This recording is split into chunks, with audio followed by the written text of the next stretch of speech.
que a arte é talvez o único espaço e a única possibilidade que o ser humano recebeu para que a gente não tenha apenas o compromisso com a liberdade, mas com a libertação. A arte no Brasil, que tem muitos problemas, mas eu digo, com a arte não tem. Por isso é que tentam tamponá-la.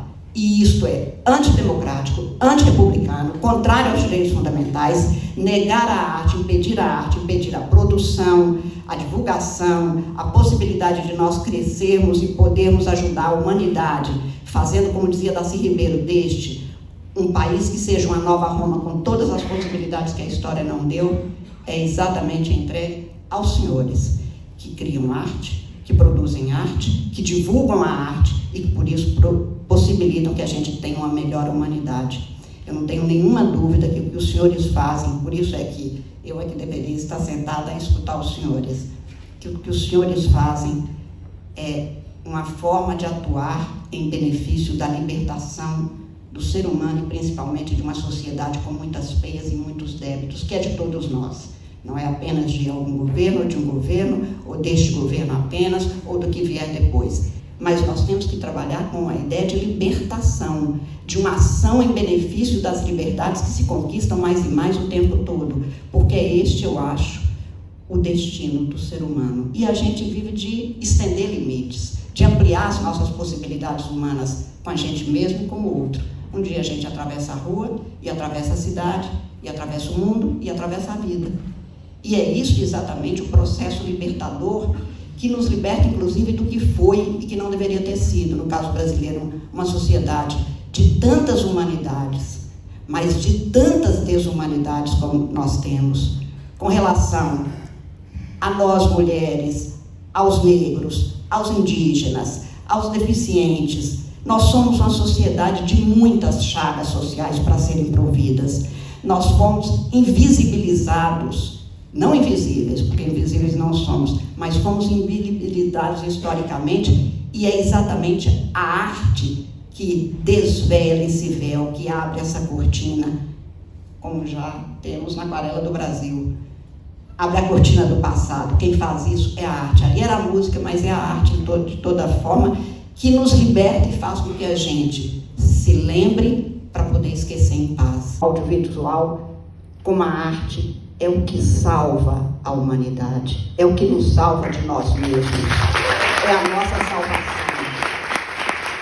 O artista, eu dizia 2 semanas atrás com Caetano Veloso, numa conversa, eu dizia: Caetano, o artista é aquele a quem Deus tocou para que nós fôssemos igualmente tocados por extensão. É preciso que todo mundo saiba disso, não apenas estados, governantes, mas cada cidadão saiba disso. Muito mais numa república que precisa de se republicanizar culturalmente, como nós temos que fazer. Acho que andamos um tanto na república, mas não nos direitos culturais. Continuam quebrando cinemas, desfazendo cinemas, rifando cinemas a preço de nada, como se fossem coisas de alguém especificamente. São coisas de todos nós. São bens que, dizia Kant, as coisas têm um preço, uma dignidade. A arte tem uma dignidade. Nós apressamos a sua produção, nós precisamos dos recursos para a produção, pelo modelo de sociedade que nós adotamos. Que a arte é talvez o único espaço e a única possibilidade que o ser humano recebeu para que a gente não tenha apenas o compromisso com a liberdade, mas com a libertação. E essa é a grande transformação da Constituição Brasileira de 1988. É a primeira Constituição e direitos culturais bem previstos desde a Constituição de 1934 no Brasil. Mas essa é a primeira Constituição que estabelece como direito fundamental expressamente o direito de todo ser humano ao acesso à cultura, aos bens culturais, à produção, a ter o patrimônio pessoal autoral resguardado como direito fundamental e a ter a garantia de que o Estado é obrigado a promover todos os bens artísticos e de direitos culturais. Nós temos um capítulo específico sobre direitos culturais, porque é direito fundamental. Isso significa que quando o Estado age, e claro que a opção por políticas públicas é dos governantes, daqueles que foram eleitos, mas que ao estabelecer qualquer política, ele não pode, em nenhum momento, porque seria inconstitucional, desfazer as possibilidades de garantir a produção cultural e o acesso de todos à produção cultural. Tudo que dizia respeito a cinema era um encantamento que ainda se projeta hoje para além das telas, que já não existe quase mais nas cidades, nas grandes cidades. Mas eu sou exatamente uma mulher, hoje quase centenária, eu diria, de um mundo que até já acabou naquele tempo. E eu tenho quase que uma pena de ver que os meus sobrinhos netos não podem se preparar e vestir uma roupa nova para ir ao cinema, a matinê. Imagina de que tempo sou eu, que ia em matinê aos domingos esperando por isso, no Paládio, no Patê, em todos os cinemas que se projetaram. Eu canso de me lembrar que eu sei o primeiro filme que eu fui, tinha um pouco menos de 7 anos de idade, levada em Montes Claros, no Cine Fátima, e os cinemas daquele tempo eram realmente um espetáculo que encantava o dia, não apenas na hora que acontecia, mas vários dias a gente esperava o dia de ir ao cinema, ia ao cinema e depois ainda sonhava com isso. Eu tenho orgulho de ser mineira, entre outras coisas, porque sei que Tiradentes existe, não apenas o Tiradentes histórico, que também seria uma forma de a gente pensar a liberdade para todos e não apenas provincianamente, apenas para aqueles que eram os chamados conjurados, mas Tiradentes cidade que acolhe, como Minas Gerais já acolheu, de melhor. Se houve Joaquim Silvério dos Reis, a humanidade é assim, tem Tiradentes, tem Joaquim Silvério dos Reis. Você escolhe qual é a sua parte. A nossa é de Tiradentes, dessa Tiradentes da 26ª Mostra de Arte do Cinema, de um cinema que de Humberto Mauro até agora continua a ser muito a Minas Gerais que nos orgulha e que todos os senhores nos orgulham tanto. Queria deixar aqui no final a minha mensagem de, mais uma vez, os melhores votos de que seja um período que daqui a 26 anos continue, muito mais e sempre, mas lembrar que a Constituição brasileira não estabelece apenas os direitos, mas estabelece no artigo 3º, depois de anunciar como princípio direito de todo mundo à dignidade humana, no artigo 1º, que é o objetivo da República Federativa do Brasil construir uma sociedade livre, justa e solidária. Eu não vejo possibilidade dessa construção ser feita, e isto não é de um governo que atua contra a liberdade, a justiça e a solidariedade é inconstitucional. Eu não vejo possibilidade de a gente fazer essa construção no Brasil sem que a arte esteja em primeiro lugar a nos ajudar a esse processo de libertação e de igualação. Tenho certeza que nós, cidadãos brasileiros, estamos com os senhores, porque juntos somos muito mais. Muito obrigada. Eu queria, ontem na abertura da mostra, eu falei um pouco, de como eu sou apaixonada pelo cinema, como ele foi um agente de transformação da minha vida pessoal. Eu sou de uma família de 14 irmãos, mais que um time de futebol. Uma piada de quase um time de futebol nem cabe. E eu fui uma criança e pré-adolescente sem televisão em casa. Então, a gente sempre ia para a casa dos vizinhos que tinham TV para assistir filme. Geralmente era Tela Quente ou Supercine, Só que aí tinha uma questão, o nosso pai, ele dava um horário para a gente voltar para casa, a gente tinha que voltar às 10, não podia passar das 10, a gente sempre tentava driblar isso, mas nunca conseguia, o que fazia com que a gente nunca assistisse os finais dos filmes. Com isso, eu e meus irmãos voltávamos para casa, e meus irmãos sempre muito zangados, muito, tentando driblar isso de qualquer maneira, e eu amava não saber os finais do filme, ficar imaginando o final, e eu ficava provocando eles para que a gente pensasse qual era o final para aquele filme. Eu estou contando isso, assim como eu falei ontem, para falar um pouco do meu amor pelo cinema e pelo audiovisual. Tudo na minha vida pulou em torno disso, e a partir do momento que eu virei uma profissional do audiovisual, esse é o principal motor da minha vida. Quem me conhece, quem já trabalhou comigo sabe, nada disputa atenção com isso. Esse motor e essa pauta prioritária da minha vida que eu estou levando para a reconstrução da SAB. Levantar toda a estrutura, corpo técnico, e eu tomando pé de todo o diagnóstico que foi levantado pelo grupo de transição, pelas pessoas que sobreviveram na secretaria. E o cenário é de terra arrasada, como a gente sabe, né? Temos muito trabalho a fazer. Na verdade, eu acho que nos primeiros 6 meses, eu preciso muito ouvir todos vocês, o setor, né, toda a cadeia, para que a gente possa construir junto, pensar nesse plano macro da SAB e trazer a SAB de volta como um papel institucional de potencializador do nosso audiovisual. A SAB vai ter um protagonismo nessas políticas, nessas discussões, nesse novo pensamento, e eu já comecei a construir com o Alex Braga, e a partir da semana que vem a gente tem uma agenda permanente para pautar todas as questões, discutir e começar a elaborar nossos planos de trabalho. E que para reconstruir a SAB a gente vai precisar estar numa escuta ativa e diálogo permanente, não só nesses próximos 6 meses, mas como espero nos próximos 4 anos. E que a gente consiga que ela brilhe juntamente com o nosso audiovisual. Obrigada. Eu vou começar falando sobre a Lei Paulo Gustavo. Eu acho que há uma grande expectativa, né, em torno de o que vamos fazer com a Lei Paulo Gustavo.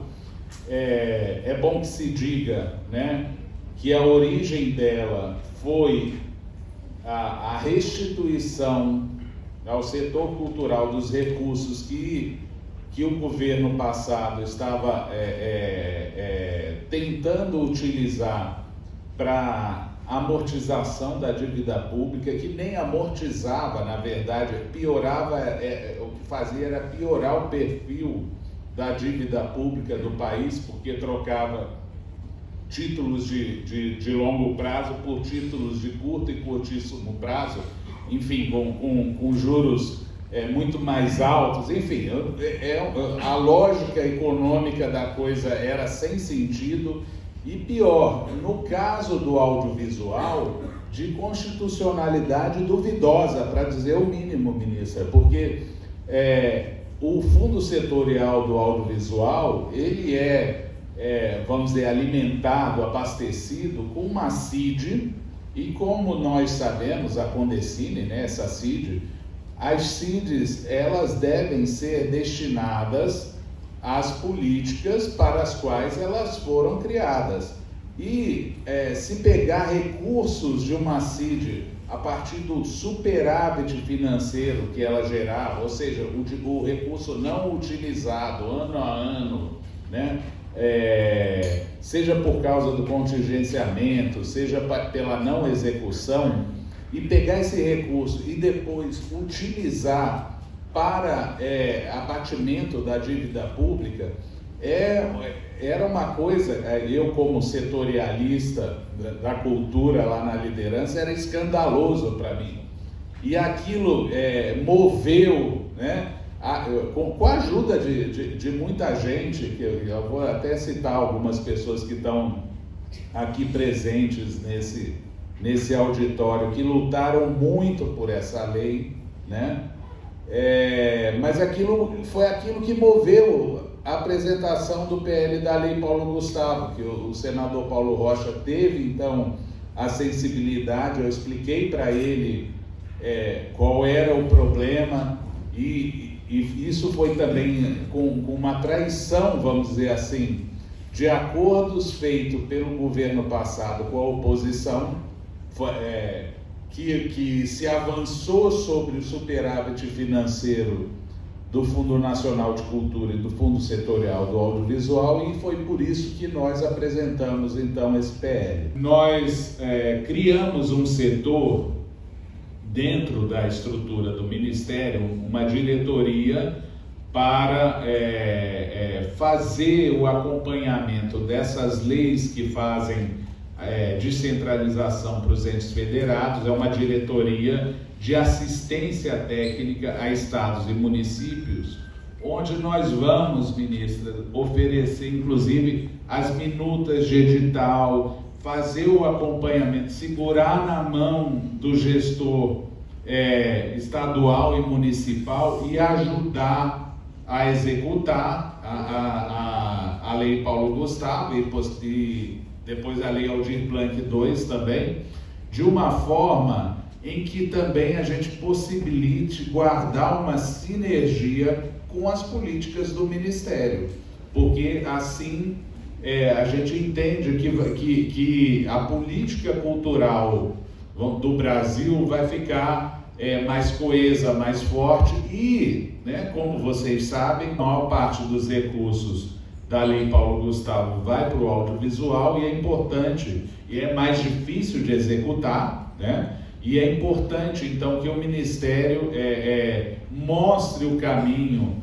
principalmente para os pequenos municípios, da melhor forma de executar e que o recurso chegue efetivamente a quem tem que chegar. Eu queria dizer, Joel, que a sua vida de alguém que gosta de cinema e que nunca ficava até o final do filme foi bem melhor que a minha, porque eu já fiquei de castigo para não assistir filme, tal gosto pelo cinema. Como eu chegava no cinema, era faroeste, né? Estou falando da década de 60, e aí todo mundo torcia, o cinema inteiro torcia pelo John Wayne, eu torcia pelos índios. Aí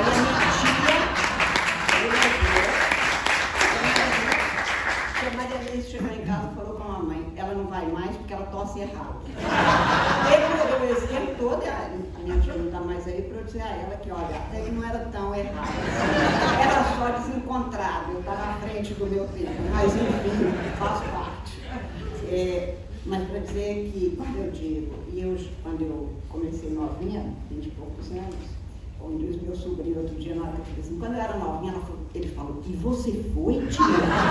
Inacreditável! Assim, eu já fui. Quando eu comecei novinha a ser professora na PUC, eu sonhava no dia que todo brasileiro dizia assim, daqui a Constituição, eu tenho direito constitucional, porque naquele período, pré-Constituição de 88, só nós, do direito e do direito constitucional, levávamos a sério a Constituição.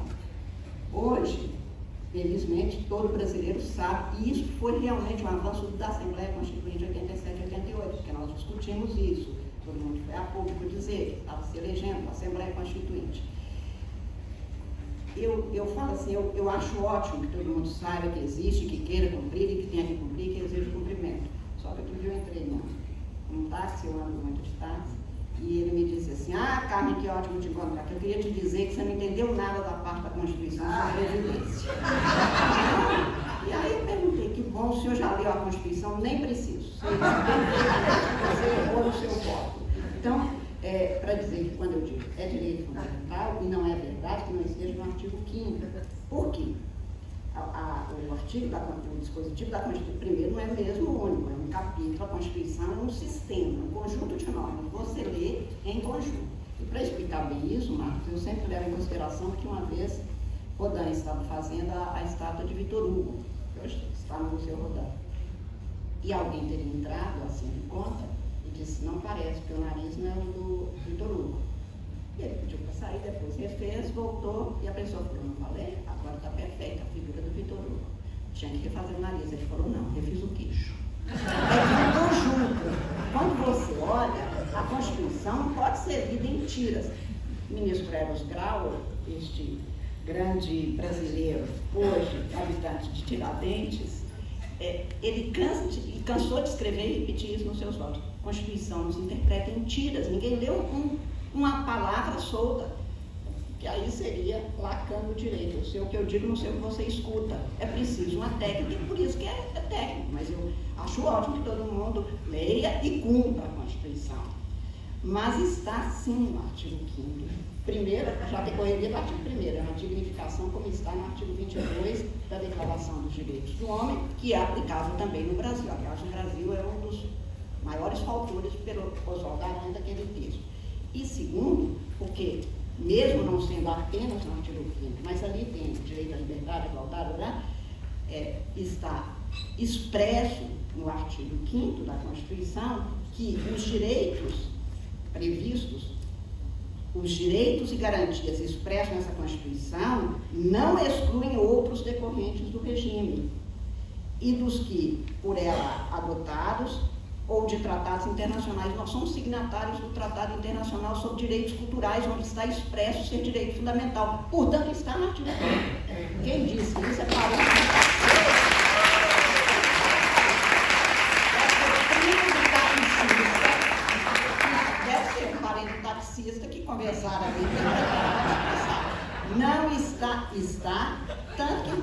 votos do Supremo e na pauta do Supremo é direitos e garantias fundamentais, direitos culturais. Então, isso está no artigo 5º, para a garantia de todos nós brasileiros, no gosto de ter a arte que vocês não